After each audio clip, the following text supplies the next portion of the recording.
Focus करते हैं Maruti Suzuki पर। करीब 2.25 लाख करोड़ रुपए के मार्केट कैप की देश की नंबर 1 पैसेंजर व्हीकल सेगमेंट की कंपनी है। प्रोडक्शन वॉल्यूम और सेल्स के मामले में भी ऑफ कोर्स मार्केट लीडर है। इस कंपनी का फोकस अब लगातार एसयूवी सेगमेंट पर बढ़ रहा है और किस तरह से एसयूवी मार्केट को वो कैप्चर करने का प्लान कर रही है, ईवी पर उनके क्या आगे के प्लान्स हैं, किस तरीके की इस वक्त चुनौतियाँ हैं, क्या नए लॉन्चेस के साथ साथ हम कुछ प्राइस हाइक्स देखेंगे, इन सब बातों पर हम चर्चा करने के लिए चलते हैं सीधे कंपनी के senior executive officer marketing and sales Shashank Srivastava से।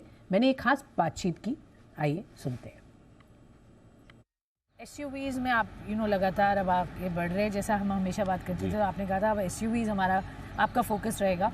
अब कितना शेयर हो गया है, आगे किस तरीके के प्लान्स हैं एसयूवीज में, कितने और प्रोडक्ट्स इस साल और अगले साल आएंगे? जी, तो इसमें दो हिस्सेदारी की बात होती है। एक तो है कि बाज़ार में कितनी हिस्सेदारी है मारुति सुजुकी की, वो अभी अगर आप ज़ाहिर वक्त की बात करें तो करीब 18.5% है और गुज़िश्ता साल यानी 22-23 में ये 12.1% थी, तो बढ़ गया है हमारा मार्केट शेयर। और हमारे को उम्मीद है कि 23-24 में हम ये मार्केट शेयर जो बाज़ार की हिस्सेदारी है एसयूवी में, वो हम करीब 25% के आसपास ले जाएंगे। ये तो एक हुआ बाजार की हिस्सेदारी। और एक है कि मारुति के पोर्टफोलियो में एसयूवी की हिस्सेदारी कितनी है। वो तो छोटी थी बट अब धीरे धीरे बढ़ रही है। करेक्ट। तो वो अगर आप उस हिसाब से देखें तो मारुति की जो एसयूवी की जो सेल है वो भी 25% के करीब हो जाएगा हमारे ओवरऑल पोर्टफोलियो में। श्योर। तो अब जो और प्रोडक्ट्स आएंगे, अब जो अपकमिंग प्रोडक्ट्स या मॉडल्स बोलेंगे, सभी एसयूवीज ही होंगे सर?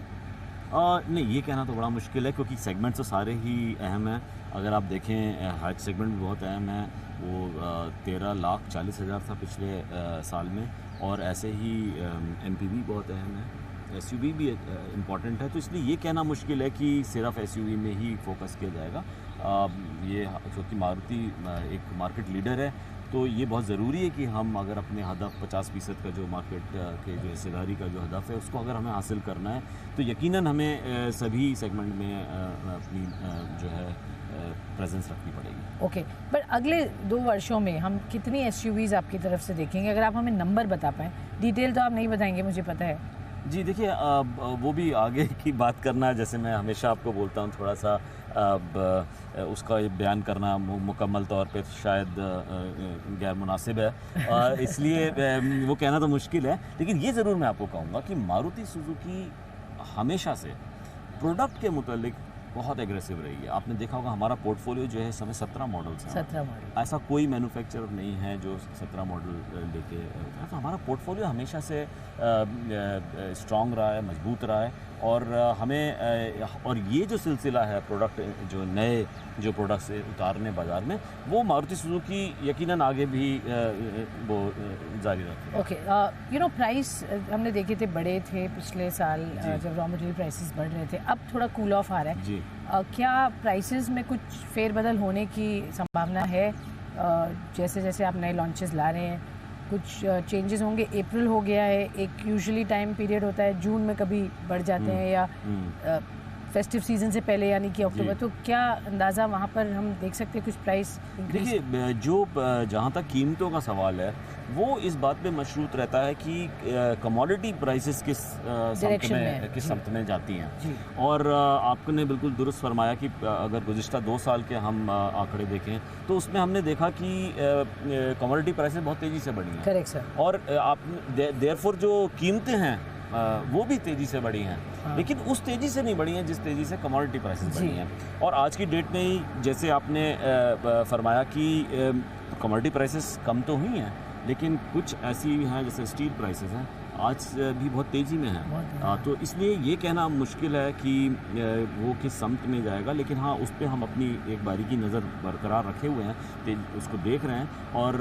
अगर वो देखते हैं कि अगर वो ज़रूरत पड़ेगी तो जाहिर सी बात है कि वो प्राइसेस जून मुझे इस समय ऐसा लग रहा है कि शायद उसकी इम्कान कम है।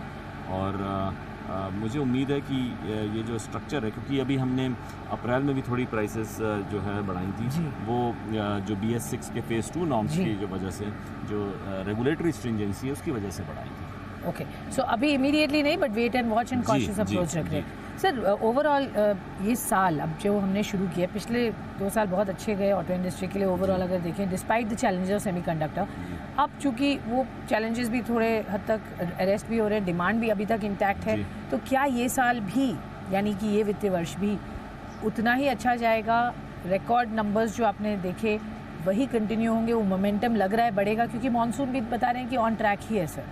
जी देखिए, इसमें भी दो मुख्तलिफ राय आ रही हैं, जितने भी जो एनालिस्ट हैं और तज्ज़ियाकार हैं। तो उसमें एक ये होता है कि जो अभी उम्मीद लगाई हुए हैं इंडस्ट्री, उसमें ये है कि 5 से 7% की इजाफा होगा इंडस्ट्री में।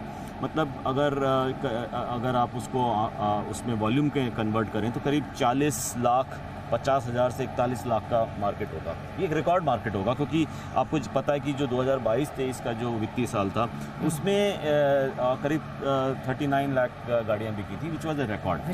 अप्रैल का जो महीना है, जो अभी अप्रैल का महीना जो है वो एक रिकॉर्ड महीना था, हाईएस्ट एवर अप्रैल था। मई का जो मुझे अभी जो इंडिकेशंस है या जो अभी जिसकी कहते हैं कि जो रुझान है, उससे ऐसा महसूस हो रहा है मुझे कि मई भी एक रिकॉर्ड महीना होगा। तो लेकिन उसमें जो सवालिया निशान यहाँ पे आ रहा है, जिसके लिए हमें बहुत जो है केयरफुल रहना पड़ेगा, वो एक इंटरेस्ट रेट्स को लेके है। कि जो शराय सूद है वो अभी पूरी तरह जो रेपो रेट में इंक्रीज़ हुआ है, वो इजाफा अभी ऑटो लोन्स के शराय सूद पे शायद पूरी तरह नहीं रिफ्लेक्ट कर रहा है। एक तो वो है, आपको पता है कि 80% जो ऑटो का जो सेल्स होता है, रिटेल होता है, वो फाइनेंस के थ्रू होता है। दूसरा जो मानसून का है वो थोड़ा सा पैटर्न अभी बता रहे हैं कि 60% शायद ये चांसेस हैं कि वो मानसून नॉर्मल ना रहे। जो एल नीनो का जो इफेक्ट है, इस पे आपने देखा होगा जो पैटर्न अप्रैल में था वो ज़्यादा रेनफॉल का था, और उससे हार्वेस्टिंग सीज़न कुछ इलाकों में फ़र्क पड़ा है, कुछ सूबों में। और हमें उम्मीद है कि अगर मानसून नॉर्मल रहेगा तो यकीनन इंडस्ट्री पे ये दो बातें, इंटरेस्ट रेट्स और मानसून की जो कंसर्न्स है वो अगर एड्रेस हो जाए जी, अदरवाइज एक ये और वो फूड इन्फ्लेशन जो है, जिसकी वजह से अगर शराय सूद और बढ़ती है तो वो भी एक मैं कहता हूँ जो है वो ओके। सर एक्सपोर्ट्स बहुत बढ़िया हुए थे, पीछे थोड़ा सा एक कॉन्ट्रैक्शन आया था, अब वापस एक्सपोर्ट्स अच्छे लग रहे हैं, संकेत क्या कह रहे हैं? जी देखिए, कॉन्ट्रैक्शन मेरी नज़र में तो अगर आप गुज़िश्ता 2 माली साल की बात करें, 2021-22-23 में, तो उधर इजाफा ही हुआ है। और इस साल भी हमें उम्मीद है कि पिछले साल से ज़्यादा जो रवा माली साल है 2023-24 का, उसमें भी इजाफा होगा। हमने 2,38,000 गाड़ी की थी 21-22 में, 22-23 में ये आंकड़ा बढ़ के 2,60,000 के करीब हो गया था, और हमें उम्मीद है कि इस साल में भी इससे और बढ़ा। ओके, बहुत बहुत धन्यवाद sir, always a pleasure, thank you so much. Thank you very much.